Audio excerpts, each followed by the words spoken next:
네, 출애굽기 강의 7번째 하나님의 언약이고요. 출애굽기 2장 23절에서 25절까지 보겠습니다. 23절에서 25절까지 출애굽기 2장입니다. 같이 한 목소리를 읽을게요. 시작.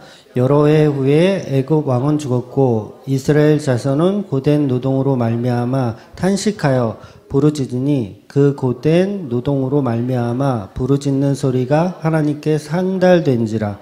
하나님이 그들의 고통 소리를 들으시고 하나님이 아브라함과 이삭과 야곱에게 세운 그 언약을 기억하사 하나님이 이스라엘 자손을 돌아보셨고 하나님이 그들을 기억하셨더라. 아멘. 하나님은 천지를 창조하신 하나님이기 때문에 태초부터 신부된 교회에 대한 계획을 가지고 계셨습니다. 그래서 제가 재창조된 교회, 재창조된 우리 성도라는 의미로 그런 제목으로 사경회 때도 제가 말씀드렸고요. 그래서 하나님이 일하는 방식은 인간들의 요구에 의해서 일하는 분이 절대로 아닙니다.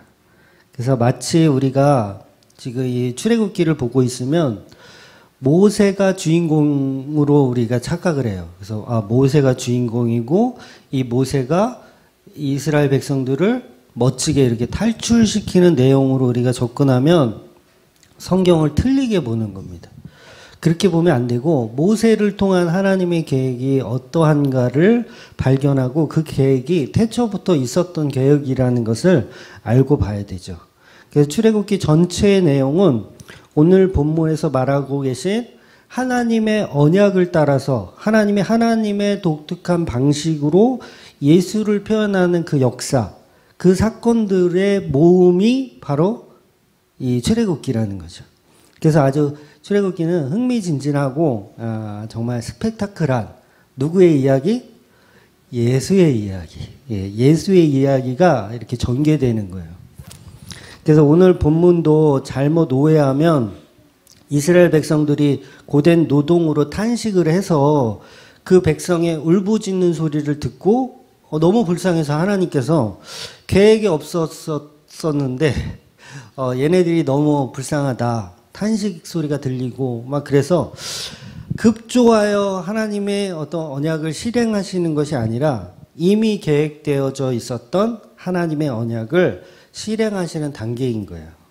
그래서 아브라함이 세웠던 언약, 이삭과 세웠던 언약, 야곱과 세웠던 그 언약에 따라서 이제 그 언약의 성취를 이제 시작한다는 뜻입니다. 그런데 이 언약들까지도 인간과 합의하는 것이 아니에요. 언약 그러면 뭔가 우리가 서로 이렇게 약속하고 합의해서 이렇게 하는 걸로 우리가 착각하는데 언약은 온전히 하나님 스스로 하시는 거예요. 그래서 하나님의 절대 주권으로 스스로 다 이루시는 언약. 그러니까 십자가 사건 자체도 우리 인간들하고 그냥 협력하고 타협하고 이렇게 하는 게 아니라 그냥 하나님 스스로 다 하시는 겁니다.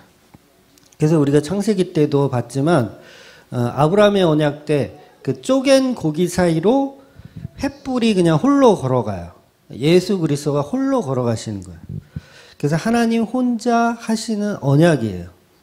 그러니까 우리 성도들이 이 빠지기 쉬운 오류가 바로 이 약속 언약에 관해서거든요. 그래서 우리가 하나님과 뭔가 약속하고 언약해서 하나님이 해주시는 걸로 이렇게 착각하면 그건 성경을 잘못 보는 겁니다. 그러니까 하나님과 계약할 수도 없는 존재예요. 우리가 어떻게 하나님이라는 절대자와 계약을 하고 합의를 하고 막 이럴 수가 없는 거죠. 그래서 우리가 흔히 하는 그 오류 중에 이제 서원이라는 걸 하잖아요. 보통 서원들 해보셨어요?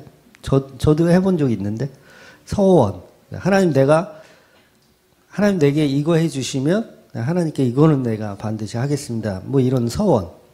뭐 우리 아들을 제가 목사로 꼭 만들겠습니다. 뭐 이런 서원들.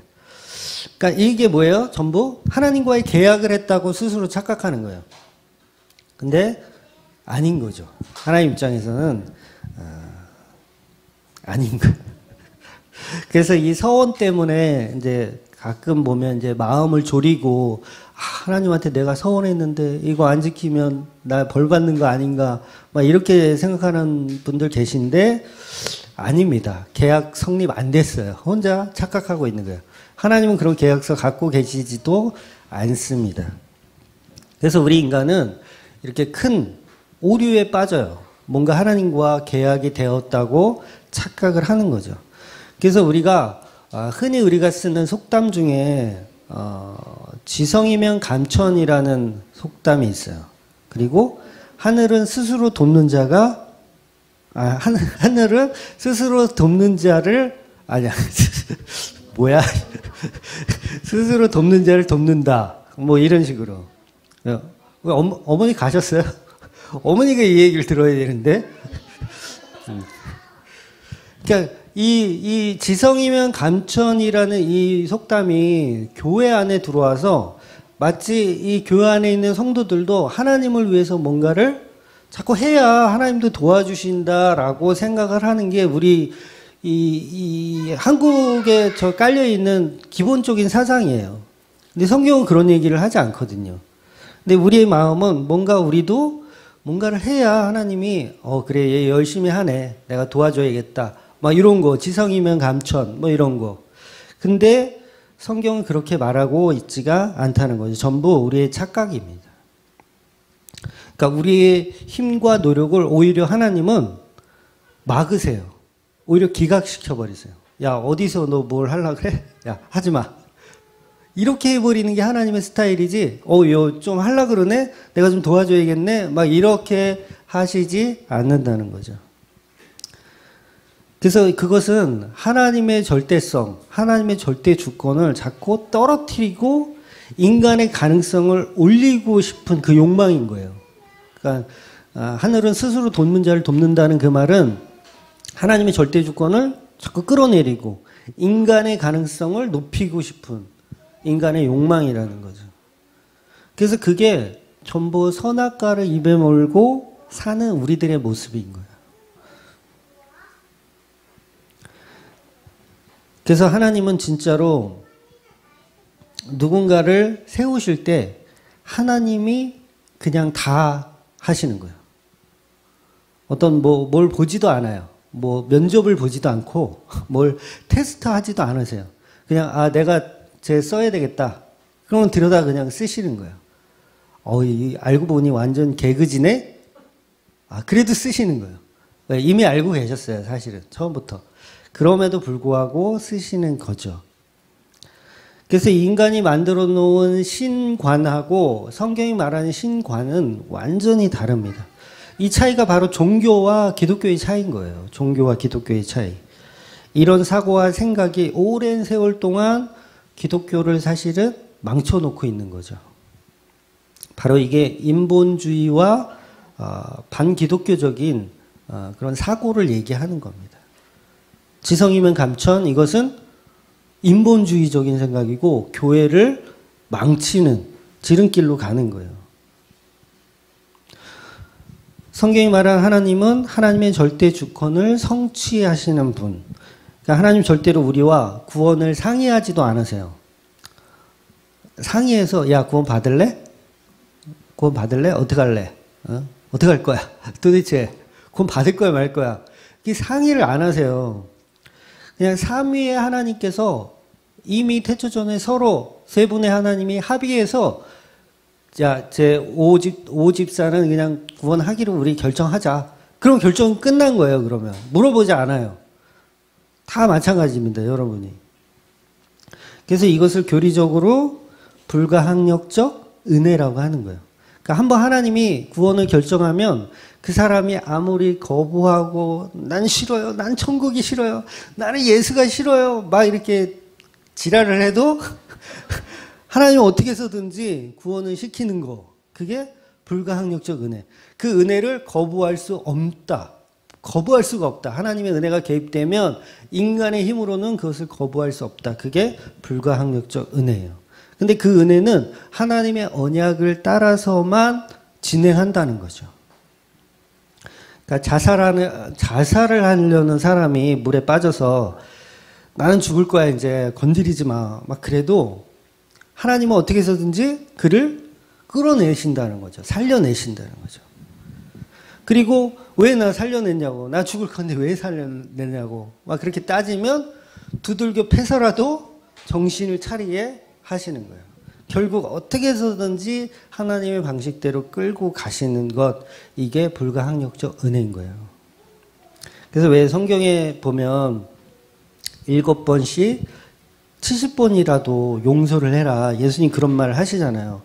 이게 저와 여러분이 정말 여러분의 이웃들한테, 여러분에게 사기친 사람들한테 490번까지 용서하라는 그 말씀인가요? 그 말씀 아니에요. 그게 본질이 아니에요. 그 490번을 용서할 수 있는 분이 누구예요? 예수님밖에 없어요. 예수님이 하신다는 얘기예요. 그래서 우리는 그 예수님 믿는 거죠. 한번 보고 갈게요. 마태복음 18장 21절, 22절 시작. 그때 베드로가 나와 이르되 주여 형제가 내게 죄를 범하면 몇 번이나 용서하여 주리이까? 7번까지 하오리까? 예수께서 이르시되 내게 이르노니 7번 아니라 7번을 70번까지도 할지니라. 근데 이게 490번 용서하라는 말씀인데 이게 어떤 말씀과 이어지는지 한번 보자고요. 23절하고 24절이에요. 시작. 그러므로 천국은 그 종들과 결산하려 했던 어떤 임금과 같으니 결산할 때 10,000달란트짜 하나를 데려오며. 그러니까 이 말씀이 연결이 되는데 용서하라는 말씀을 하면서 이제 그 용서에 대한 비유로 하시는 말씀이 10,000달란트 빚진 자 이야기를 이어서 하시는 거예요. 그럼 10,000달란트 빚진 자가, 이 내용은 아시죠? 10,000달란트 빚진 자와 100데나리온 빚진 자를 용서해 주는 내용이에요. 용서했는데 그 10,000달란트 빚진 자가 100데나리온 빚진 자를 막 감옥에다 가두고 막 이렇게 행포를 부리는 내용이 이 내용인 거예요. 그러니까 용서에 대한 개념을 예수님께서 설명하시는 거죠. 그럼 여러분 10,000달란트가 얼마죠? 10,000달란트가? 보통 이제 100데나리온은 얼마예요? 100데나리온은? 1데나리온이 노동자 하루 품삯이에요. 노동자 하루 품삯. 그럼 100데나리온은 100일치 일할 수 있는 품삯. 그러면 하루 한 10만 원씩 잡으면은 그거의 100배니까 1,000만 원 정도 되는 거죠. 그래서 지금 돈으로 한 사람은 100데나리온은 한 1,000만 원 정도 빚진 거예요. 그러면 1만 달란트는 얼마일까? 1만 달란트는요, 6,000데나리온이 1달란트예요. 6,000달란트가 1데나리온. 벌써 머리가 이제 계산이 안 되기 시작하죠. 그러니까 1만 달란트는 대충 계산해도 조 단위가 넘어가요. 조 단위가 넘어가요. 그러니까 여러분 파주시 예산이 2014년도가 제가 전에 있던 설교를 확인해 보니까 2014년도께 7천억? 파주시 예산이 7천억 정도. 그리고 지금 2019년이 이제 신도시도 들어서고 해가지고 1조 3천억 정도 되더라고요. 그러니까 이 일반 달란트는 우리가 대충 계산해도 한 10조? 한 6조에서 한 10조 요 사이 이렇게 되거든요. 그러면 이 금액은 우리 개인이 갚을 수도 없고, 이걸 어떻게 갚을 거예요? 조 단위의 이 금액 갚을 수도 없고, 사실 그 돈을 빌렸다고 해도 쓸 수도 없는 돈이에요. 근데 일단은 예수님의 비유는 이걸 지금 빚졌다. 이 빚진 거를 탕감해 준 거예요, 지금. 이 조 단위의 이 빚을 탕감해 준 거예요. 그러니까 여러분, 이렇게 큰 돈을 탕감받게 할 수 있는 분이 인간입니까? 이건 인간에 대한 이야기가 아닌 거예요. 여러분, 제가 근사한 호텔에 가서 식사를 대접을 받아요, 제가. 예를 들어서 어떤 성도님이 오시라고, 목사님 밥 한번 제가 쏘겠습니다. 그리고 호텔에 데려가서 밥을 먹는데, 어제도 제가 50사님네 가서 아주 잘 얻어먹었어요. 네, 너무 맛있게 잘 얻어먹고, 배가 아직도 안 꺼졌는데, 먹었어요. 그러면 이제 50사님 같은 분이 호텔로 저를 초대해서 식사를 한단 말이에요. 보통 이제 고급 호텔은 한 끼 식사가 막 10만 원 넘어가잖아요. 보통 다들 안 가보셨구나. 10만 원 넘어가는 식사도 많더라고요. 그런 식사를 막 대접받는데 내가 좀 이게 미안한 감이 들었어. 아, 이거 우리 식구들만 벌써 5명, 6명이면 이거 10만 원씩만 잡아도 60만 원인데 야, 이걸 내가 대접받아도 되나? 그래서 내가 주머니를 막 뒤져보니까 10원짜리가 하나 있네? 그래서 이 10원짜리를 오 집사님한테 주면서 집사님, 너무 죄송한데 이거 식사에라도 좀 보태라고 주면 이게 뭐예요? 이게 오 집사님이 이거 받으면 그렇지. 어디서 이 개수작이야. 그러니 바로 나올 거잖아요. 그러니까 이게 지금 1만 달란트와 100 데나리온의 이 금액 차이가 그만큼 난다는 거예요. 내가 호텔에서 식사하는데 10원짜리 하나 가지고 나 좀 보태라고, 이거 식사값에 보태라고 하는 이 상황. 이게 정신 나간 상황이고 이게 모독을 하는 거예요. 모독을. 오히려 식사를 대접하는 사람을 모독하는 거. 그러니까 구원은, 용서는 우리가 하는 게 아니라는 거예요. 예수님이 용서하시는 거예요. 그 조단위의 그거를 해결할 수 있는 분은 하나님이라는 거죠. 근데 우리가 우리 힘으로 그거를 갚으려고 막 이렇게 하라는 내용이 아닌 거예요. 그러니까 하나님은 전부 인간들의 상의와 상관없이 하나님의 절대 주권으로 하나님의 언약에 따라서 구원을 성취해 나가시는 거죠. 그 언약을 맺을 때 인간에게 절대 상의하지 않는 거예요. 그러니까 아담에게도 야, 땅의 저주를 줄까 말까? 이렇게 상의하지 않으세요. 그리고 여자에게는, 하와에게는 아이를 낳는 고통을 정할 때, 야, 그거 말고 야, 변비로 할까? 아이 낳는 건 너무 좀 그러니까 변비로 할까, 우리? 소화불량으로 할까? 야, 어떤 고통으로 가질래? 이렇게 상의하는 스타일이 아니신 거죠. 그러니까 하나님은 하나님 스스로 모든 것을 결정해서 그것을 언약으로 구체화시켜서 이룩하시는 하나님. 그러니까 인간과 자꾸 뭔가를 합의하려고 하는 거는 우리들 생각인 거예요. 그러니까 아직도 복음이 뭔지 모르는 거죠.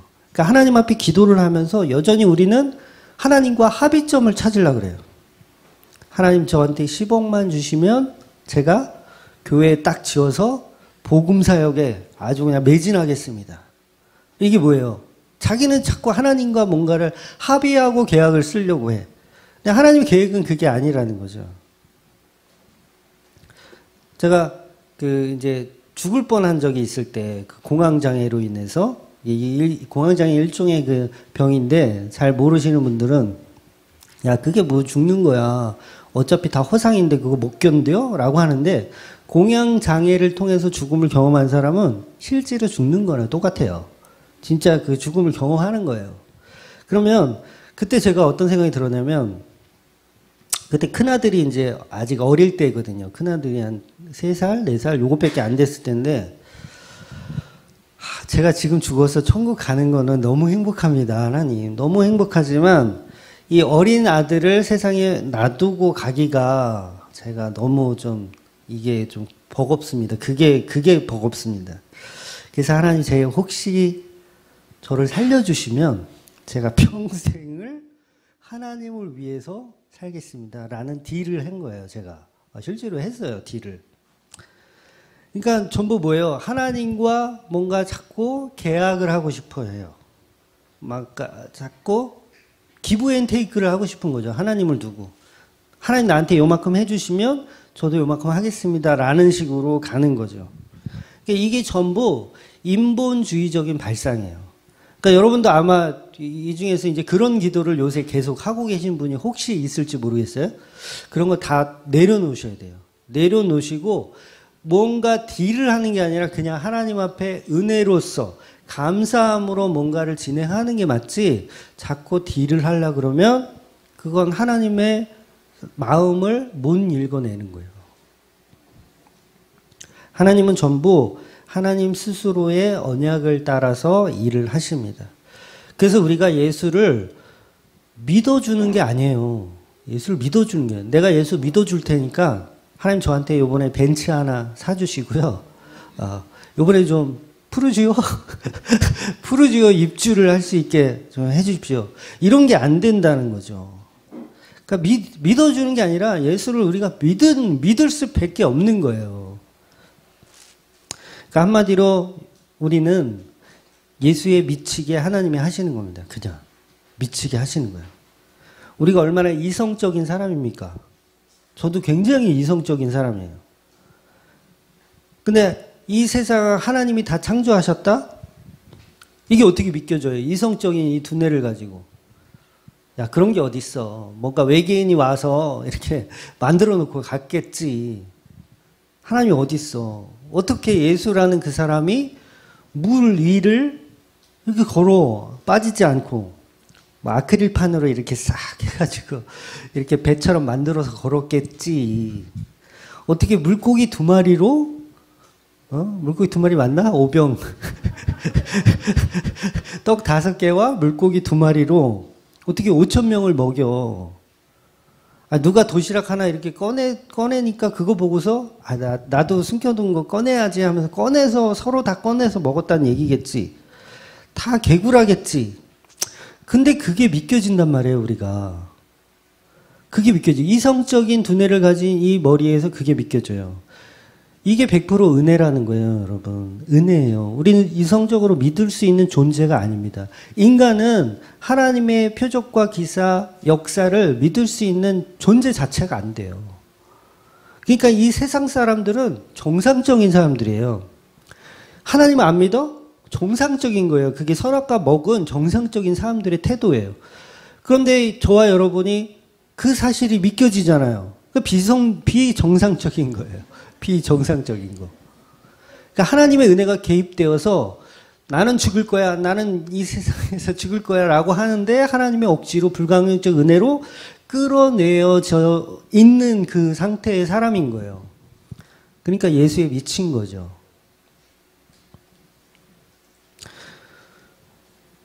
그래서 인간을 위한 창조라는 생각 자체는 그냥 쓰레기통에 버리셔야 돼요. 그러니까 한국 기독교에 인본주의와 인문학만 잘 긁어내도 정신 차릴 사람들이 많아요. 그러니까 여러분 하와를 지을 때 하나님이 아담을 지어놓고 하와를 지을 때 누구를 위해 지었다 그래요? 말씀 볼까요? 창세기 2장 18절. 창세기 2장 18절. 시작.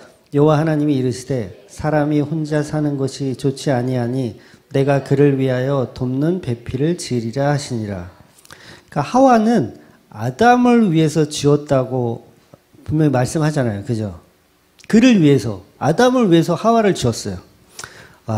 그동안 목사님이 나를 속였어. 그동안은 모든 인간은 다 하나님을 위해서, 하나님을 찬송하기 위해서 지었다고 했는데 오늘 말씀을 보니까 여자는 아담을 위해서 지은 거래. 하와는 아담을 위해서 지은 거래. 와, 목사님 나한테 이렇게 뻥을 치나? 그동안 나는 하나님을 위해서 지었다고 해놓고. 근데 여러분 이게 전부 예표라는 것을 알잖아요, 우리가. 예표. 그러니까 교회는 누구를 위해서 지은 거예요? 예수를 위해서, 남자를 위해서, 아담을 위해서 지은 교회. 그러니까 우리는 예수를 위해서 지음 받은 거예요. 그러니까 우리가 창조되었다라는 게 인간의 가치를 두어서 하나님이 우리 인간들을 너무 사랑해서 인간을 창조하셨다. 이게 맞아요, 틀려요? 사실은 틀린 얘기예요. 하나님은 이 세상에서 누구를 위해서 이 천지를 창조하셨냐면 예수 그리스도를 위해서 창조하신 거예요. 그리고 이 예수 그리스도의 신부된 교회를 예수를 위해서 창조한 거고. 그러니까 저와 여러분을 왜 하나님 믿게 했어요? 예수를 위해서 믿게 하신 거예요. 기분 나쁘시죠? 내가 주인공이 아니잖아요. 예수가 주인공이고 우리는 그냥 신부된 교회로 약간 들러리 쓰는 약간 조금 이인자의 어떤 그런 기분 나쁘잖아요. 그러니까 인본주의는 기분 나쁠 수밖에 없어요. 아침에도 말씀드린 대로 이 진리를 모르면 구데기들만 가득하게 되는 거예요. 교회 안에서. 교회 안에 주인공은 예수 그리스도가 돼야 되는데 전부 우리가 주인공이 되려고 그래요. 그럼 그게 전부 구대기인 거예요. 그 바나나 바나나 껍질 한번 먹어보겠다고 막 달려드는. 그래서 하나님이 랩으로 꽁꽁 씌워서 정말 신부된 교회만 맛볼 수 있게, 신부된 교회만 볼 수 있게 랩으로 씌워요. 그 랩이 어떤 랩이에요? 사도 바울이 당했던 고난, 이 세상에서 보는 가치 없는 것들로 랩으로 둥둥 쌓여. 근데 하나님의 사람들은 그럼에도 불구하고 그런 것에 연연하지 않고 그 랩을 벗길 수 있는 그런 사람들인 거예요. 그게 하나님의 언약을 따라서 움직이는 사람들인 거죠. 이런 예표들을 전부 예수로 연결시킬 줄 알면 결국 창조 자체는 누구를 위한 창조인지 금방 읽어낼 수가 있어요. 창조는 인간을 위한 게 아닙니다. 오늘 여태까지 그렇게 생각하고 계셨으면 오늘 쓰레기통에 버리고 가세요. 이 세상의 모든 창조는 예수를 위해서 하나님이 창조하신 거예요. 기분 나빠도 할 수 없습니다. 그게 성경이 말하는 팩트니까. 그러니까 창조는 하나님이 인간을 위해서 창조하신 게 아니라 전부 예수를 위한, 예수에 대한 창조를 하는 거예요. 그러니까 예수 그리스도의 신부를 만들기 위한 프로젝트인 거예요. 그래서 그 우물가에 제가 설명드렸죠. 우물가에서 신부를 만나는 과정들을 설명드렸죠. 그러니까 이 땅은 전부 예수, 신랑 되신 예수와 신부된 교회의 창조에 대한 세트장인 거예요. 세트장. 그래서 우리 인간은 예수를 찬양하는 존재예요. 예수를 찬양하는 존재. 그 신부된 교회의 존재가 되는 거예요. 그러니까 하나님을 찬송할 수 있는 존재는 사실은 예수님밖에 없는 거예요. 우리도 하나님을 찬양할 수 없어요. 왜? 예수를 통해서만 찬양할 수 있는 거예요. 창조의 목적은 전부 예수를 위해서입니다. 골로새서 1장 16절. 네, 같이 읽을게요. 시작. 만물이 그에게서 창조되되 하늘과 땅에서 보이는 것들과 보이지 않는 것들과 혹은 왕권들이나 주권들이나 통치자들이나 권세들이나 만물이 다 그로 말미암고 그를 위하여 창조되었고. 그러니까 끝부분에 뭐라 그래요? 그를 위하여 창조되었고. 이 세상 모든 만물이 그를 위하여 창조되었대요. 누구예요? 예수. 그러니까 창조는 인간을 위한 게 아니에요. 오직 예수를 위해서 창조된 거예요. 그래서 제가 초등학교 때, 오늘 옛날 얘기 많이 하네. 초등학교 때 오늘의 운세 같은 걸 봤어요. 여러분 다 보시죠? 예, 요새도 보시죠? 가끔 그 카스에 보면 그런 거 뜨더라고. 뭐 오늘의 운세 해가지고 누가 운세한 거 이렇게 올리는데 보면 다 크리스찬이야. 그러니까 제 카스 친구가 대부분 크리스찬이잖아요. 크리스찬이야. 야, 물론 우리 교회는 아니에요. 야, 이거를 뭐라고 해야 되나, 이걸 냅둬야 되나. 초등학교 때 이제 그 운세를 보는데, 초등학교 때는 교회 안 다닐 때니까, 보통 이제 띠별 운세, 뭐 이렇게 그런 거 있잖아요. 오늘의 운세, 뭐 띠별 운세, 뭐 이런 거 있는데, 저는 그때 그 운세를 제가 직접 만들었어요. 이게 뭐 어떻게 만드냐면, 이제 백지를 이렇게 메모지를 만들어요. 이렇게 잘라가지고 조그만 메모지를 한 100장을 만들어요. 그리고 그 100장에다가 일일이 다 적는 거예요. 하나씩. 예를 들어서 오늘은 빨간 옷이 당신한테 어울립니다. 빨간 옷을 입으면 꼭 재물운이 있을 겁니다. 이렇게 짤막하게 그거를 한 100장을 만드는 거예요. 그리고 다 좋은 거야. 나쁜 거는 안 쓰죠. 쓸 필요가 없지. 다 좋은 거. 오늘은 뭐 노란 옷을 입은 사람을 만나면 그 사람이 당신한테 큰 도움을 줄 겁니다. 그 사람한테 뭐 정성을 다하세요. 이런 식으로 100장을 만드는 거예요. 그리고 아침에 학교 갈 때마다 이렇게 섞어가지고 하나를 딱 뽑아요. 그러면 그거 딱 읽으면 야, 오늘은 뭐 귀인을 어디서 몇 시에 만난다 이런 게 다 적혀 있잖아요. 그러면 그걸 가지고 하루를 어떻게 하는 거예요? 행복하게 사는 거예요. 실제로 그 일들이 실제로 또 일어나요. 실제로 일어나. 보통 안 일어날 것 같죠? 근데 실제로 일어나는 것처럼 저는 느꼈어요. 일어나는 것처럼 느껴. 그러니까 오늘도 내가 행운이 일어날 거다. 내가 오늘도 재물운이 있을 거다. 오늘 맛있는 것을 얻어먹을 수 있을 거다. 오늘 선생님한테 칭찬을 받을 거다. 막 이런 식으로 100장을 뽑아가지고 100장을 써가지고 그냥 하는 거예요. 야, 개수작이지만 하지만 초등학생으로 보면 굉장히 지혜롭지 않아요? 아, 좀 오늘 좀 제가 좀 칭찬을 좀 하고 싶은데 엄청 지혜롭죠. 네, 좀 지혜롭다고 해주세요. 초등학생이 하는 건데 이것을 바로 종교라고 하는 거예요. 종교.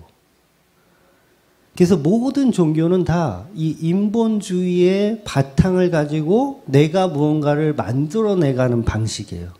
내가 복을 받고 싶다. 내가 오늘 좋은 일이 있고 싶다. 나한테 오늘 행운이 와야 된다. 이런 걸 스스로가 만드는 거예요. 계속. 자각하는 거죠. 계속 만드는 거. 그러니까 사람에 의한, 사람을 위한 그런 걸로 계속 만드는 거예요. 종교를. 그러니까 전부 인간 중심의 사상을 갖고 사는 거죠. 그래서 이걸 세상 사람들이 뭐 긍정의 힘이다. 아니면 뭐 목적의식을 가진 삶이다. 뭐 목적이 이끄는 삶이다. 이런 식으로 막 가리킨단 말이에요. 그래서 그 사고를 가져라. 그게 틀렸다라는 건 아니에요. 그런 삶을 마인드를 갖는 건 좋아요. 그런데 그게 기독교는 아니라는 거죠. 오히려 기독교와는 정반대로 가는 사상이라는 거예요. 그래서 많은 기독교인들, 종교인들이 인본주의 때문에 성경을 마치 무당들처럼 자기가 원하는 방식으로 풀이해서 가지려고 해요. 그러니까 초등학생의 이 알량한 이 지혜를 발휘하는 것처럼 성경을 보면서도 계속 이것을 내 것으로 만들려고 나의 어떤 목표 달성을 위해서 나의 긍정의 힘을 위해서 이 성경을 사용하는 거죠. 송구영신 때 왜 말씀 뽑기 이런 거 하잖아요. 교회를 개척하고 제가 첫 송구영신 때 성도님들한테 그랬어요. 저희 교회는 말씀 뽑기 같은 거 안 합니다. 그 말씀 뽑기는 무당들이나 하는 겁니다. 안 합니다. 그랬어요. 그래서 안 했어요. 근데 안 하고 나니까 이제 뒤에서 이제 말들이 들려오는데 아 그거 뭐 재미로 뽑는 건데 너무 목사님 너무 그렇게 막 과격하게 그럴 필요 있냐. 재미로 하는 건데 그래서 그 다음엔가 했어요 또. 그래 뭐 말씀 뽑지 뭐. 네, 뭐 뽑지 뭐. 그래서 했어요 진짜. 말씀 뽑기를 했어. 그랬더니 말씀 뽑기를 했더니 열이면 열, 백이면 백 뭐라 그래요? 오 나한테 주신 말씀이다. 다 그래요 다. 나한테 주신 말씀이래. 그리고 보면 제가 이성적으로 보면 굳이 그렇게 막 자기한테 주는 말씀 같지 않은데 본인은 내게 주신 말씀이라는 거예요. 이게 뭐예요? 이게 인본주의라는 거예요. 이게. 그러니까 동양 철학 자체가요. 코에 걸면 코골이, 뭐 귀에 걸면 귀걸이인 거예요. 동양 철학 이 사주팔자 보고 이런 건요. 통계학입니다. 통계학. 그러니까 보편적인 통계를 잡아서 이런 상황에서는 이렇게 이루어진다. 그러니까 꿈풀이 같은 게 뭐예요? 꿈풀이가 우리가 살고 있는 이 사상이 이 자아가 꿈을 통해 무의식 중에 표현되는 거예요. 자아가. 그러면 이 자아가 그대로 꿈으로 나타나면 이 꿈을 가지고 통계학적으로 해석하면 얼추 맞는 거예요. 그러니까 어제도 제가 꿈속에서 너무 고통스러웠어요. 왜냐하면 우리 이 집사님께서 요새 드럼을 열심히 공부를 하세요. 연습을 하세요.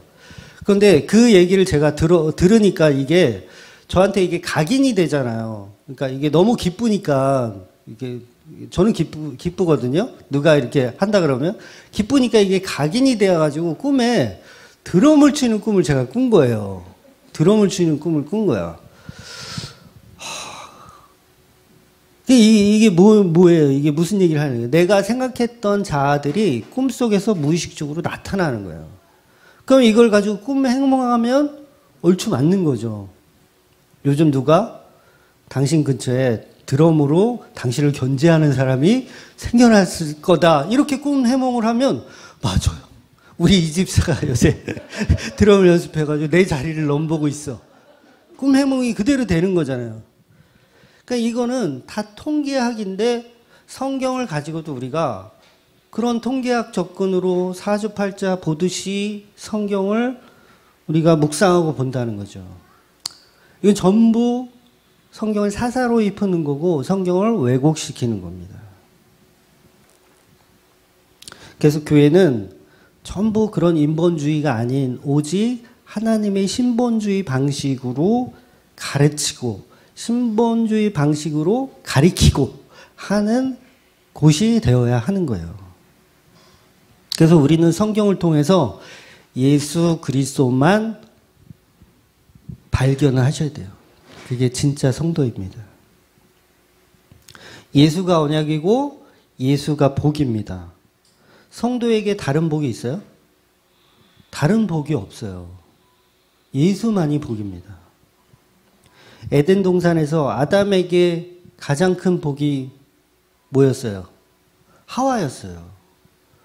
예수님에게 가장 큰 복은 교회고 교회의 가장 큰 복은 예수님인 거예요. 근데 우리는 예수 말고 다른 거를 자꾸 성경에서 찾아내려고 하잖아요. 말씀 뽑기 해가지고 와, 내 시작은 미약하였으나 내 나중은 심히 창대하리라. 와, 이거 나한테 주신 말씀이다. 제가 볼 때는 아닌데. 그래서 교회도 예수 그리스도의 연합을 이루어내는 교회가 가장 복된 교회입니다. 그러니까 예수만이 복이에요. 그러니까 우리가 예수를 믿는다는 것은 하나님이 성취하신 언약, 십자가의 약속을 믿는 것을 말하는 겁니다. 그럼 언약에 대해서 이제 한 군데만 찾아서 말씀드릴게요. 언약에 대해서는 성경에 한 300번 이상 나오거든요. 그래서 성경의 모든 그 언약들은 전부 한 군데로 모여져요. 언약, 그게 뭐예요? 약속이잖아요, 약속. 하나님이 세우신 약속. 세우신 그 약속들이 전부 한 군데로 모아지는데, 그 모아지는 곳이 우리가 잘 아는 예수 그리스도로 모아지는 거예요. 그러니까 노아의 언약을 한번 볼게요. 창세기 6장 18절 시작. 내가 홍수를 땅에 일으켜 무릇 생명의 기운이 있는 모든 육체를 천하에서 멸절하리니 땅에 있는 것들이 다 죽으리라. 그러나 너와 내가 내 언약을 세우리니 너는 내 아들들과 내 아내와 내 며느리들과 함께 그 방주에 들어가고. 그러니까 모든 육체가 전부 죄로 인해서 죽는데 이게 그냥 인류의 역사라는 거예요. 모든 인류가 다 죽는 거예요. 죽는 거. 그러니까 노아의 홍수 때만 죽는 게 아니라 지금 우리가 사는 이 세상도 모든 인류는 죽음을 향해서 가고 있어요. 그러니까 그 가운데 언약을 세우시는데 그 언약을 세워서 그 언약에 선택된 백성만 방주에 탈 수 있는 거예요. 이게 예수 그리스도의 십자가에 대한 구원을 상징하는 거죠. 그럼 그 방주는 예수 그리스도를 상징하는 것으로 우리가 잘 알죠. 지난 시간에도 갈대 상자를 통해서 방주를 제가 설명해 드렸고, 그 다음에 지금 오늘 8식구가 구원을 받아요. 노아의 방주에서 8식구. 그러니까 8이라는 숫자는 재창조를 의미하는 숫자라고 제가 설명을 드렸어요. 그러니까 노아의 홍수로 모든 인류가 다 죽지만 8명이 살아나요. 재창조된 8이라는 그 숫자, 안식일에 이제 새로운 카운트가 시작되는 8이라는 숫자가 이제 재창조되는 거예요. 그래서 할례도 8일날 받고 부활도 8일날 예수님께서 부활하시는 내용으로 다 예수 그리스도가 선포되는 이야기인 거예요.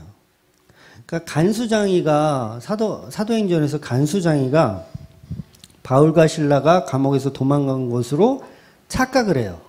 도망을 안 갔어. 바울과 실라 도망을 안 갔는데 옥문이 열리고 막 이렇게 난리가 나니까 간수장이가 아이고 이거 다 도망갔나 보다.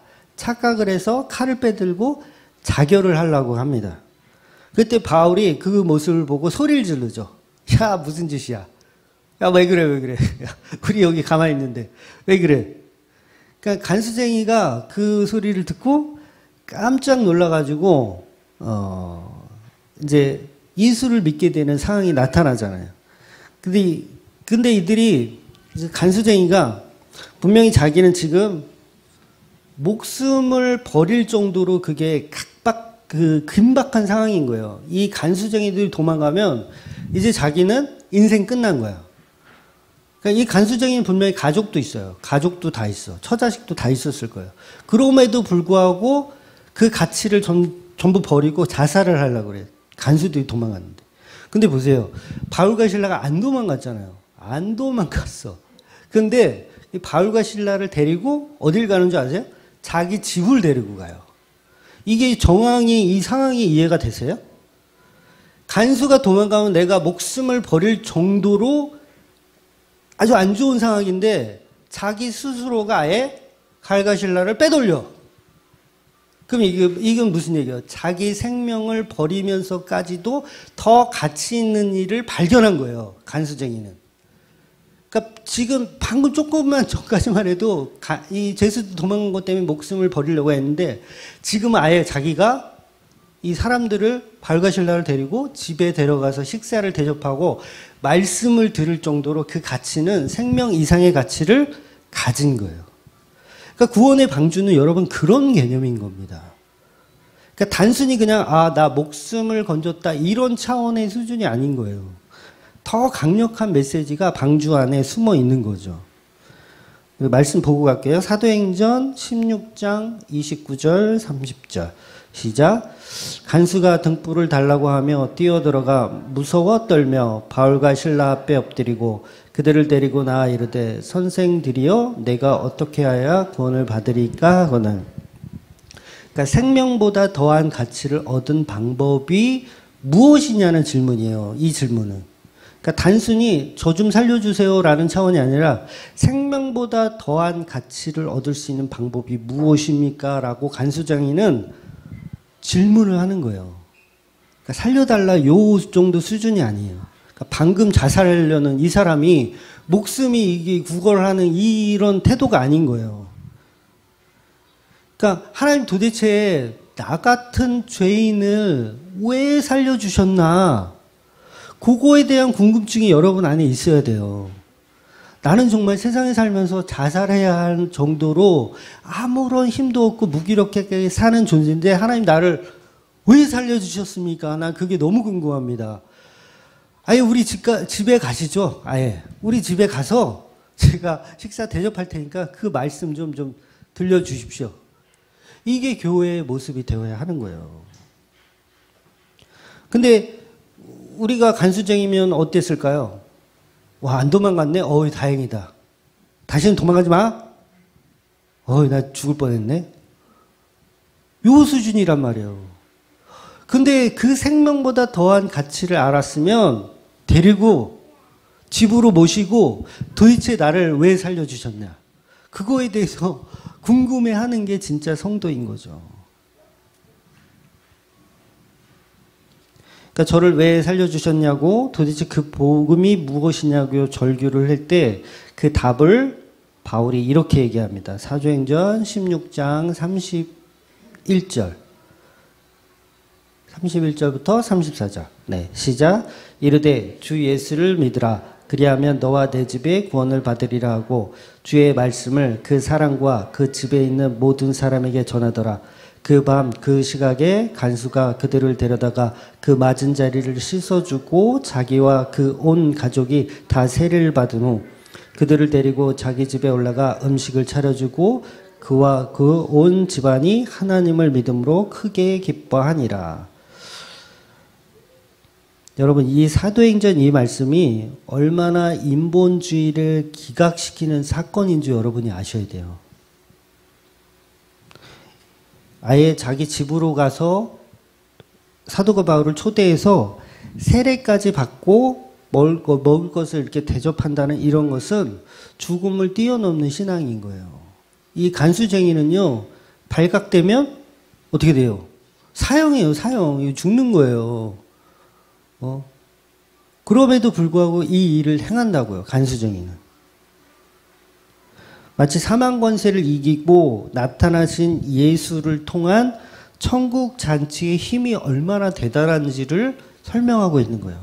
근데 우리는 예수를 믿으면서 그런 감흥이 없잖아요. 우리를 살려주시고 구원해 주셨는데 우리는 그런 감흥이 별로 없어요.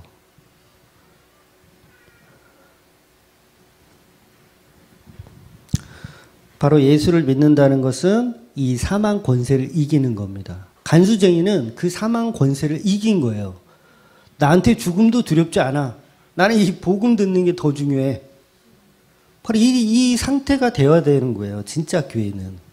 근데 우리는 계속 우리 눈에 보이는 어떤 사건을 해결하는 것만 집중하잖아요.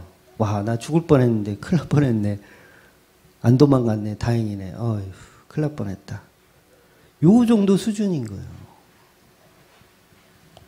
그래서 예수를 믿으면 나의 어떤 모든 자아가 다 무너지고 내 안에 복음이 일어나는 거예요. 천국이 일어나는 거예요.